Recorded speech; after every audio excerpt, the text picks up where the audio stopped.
बिहार विधानसभा चुनाव में भाजपा के शानदार प्रदर्शन के बाद अब डिप्टी सीएम केशव प्रसाद मौर्य का कद पार्टी में और भी बढ़ गया है। केशव मौर्य को बिहार में भाजपा विधायक दल के नेता के चयन के लिए केंद्रीय पर्यवेक्षक बनाया गया है। इसके साथ ही केंद्रीय मंत्री अर्जुन राम मेघवाल और साध्वी निरंजन ज्योति को सह पर्यवेक्षक की जिम्मेदारी दी गई है। भाजपा रणनीति में केशव प्रसाद मौर्य की बढ़ती भूमिका को ओबीसी वोट बैंक और राष्ट्रीय स्तर पर पार्टी की नई सामाजिक समीकरण नीति से जोड़कर देखा जा रहा है।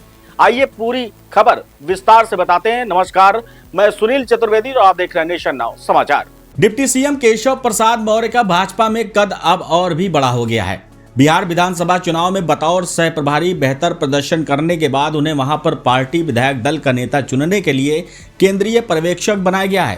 पहले भी कई राज्यों में केशव को अहम जिम्मेदारियां दी जाती रही हैं।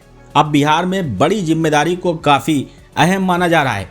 ये टीम करेगी चयन। बिहार विधानसभा चुनाव में भाजपा ने अभूतपूर्व सफलता हासिल की है। वहां पार्टी विधायक दल के नेता का चुनाव होना है। इसके लिए केंद्रीय नेतृत्व ने केशव प्रसाद मौर्य को केंद्रीय पर्यवेक्षक बनाया है। पार्टी के केंद्रीय कार्यालय प्रभारी अरुण सिंह की ओर से जारी पत्र के अनुसार केशव मौर्य के साथ ही केंद्रीय विधि एवं न्याय मंत्री अर्जुन राम मेघवाल और पूर्व केंद्रीय मंत्री साध्वी निरंजन ज्योति को सह पर्यवेक्षक बनाया गया है। केशव प्रसाद मौर्य के नेतृत्व में ही यूपी 2017 का चुनाव लड़ा गया था। तब वो पार्टी के प्रदेश अध्यक्ष थे। उस समय 14 साल बाद भाजपा की सत्ता में फिर से वापसी हुई थी।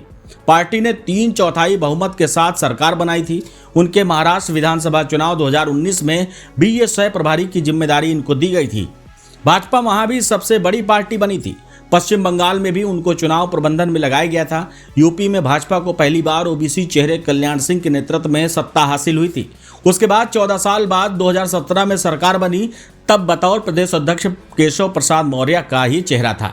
इससे पार्टी में यह बात उठती रही है कि ओबीसी वोट बैंक जरूरी है। इसके लिए पार्टी के पास ओबीसी चेहरे भी होने चाहिए। उधर हिंदुत्व के ध्रुवीकरण के जवाब में विपक्ष लगातार पीडीए का कार्ड खेल रहा है। इस पीडीए कार्ड से विपक्ष को 2024 के लोकसभा चुनाव में काफी हद तक सफलता भी मिली थी।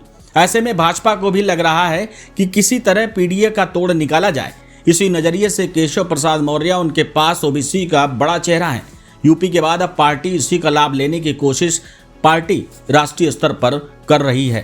तो बिहार चुनाव में बेहतर प्रदर्शन और संगठनात्मक कौशल के चलते केशव प्रसाद मौर्य को भाजपा में एक बार फिर अहम भूमिका मिली है।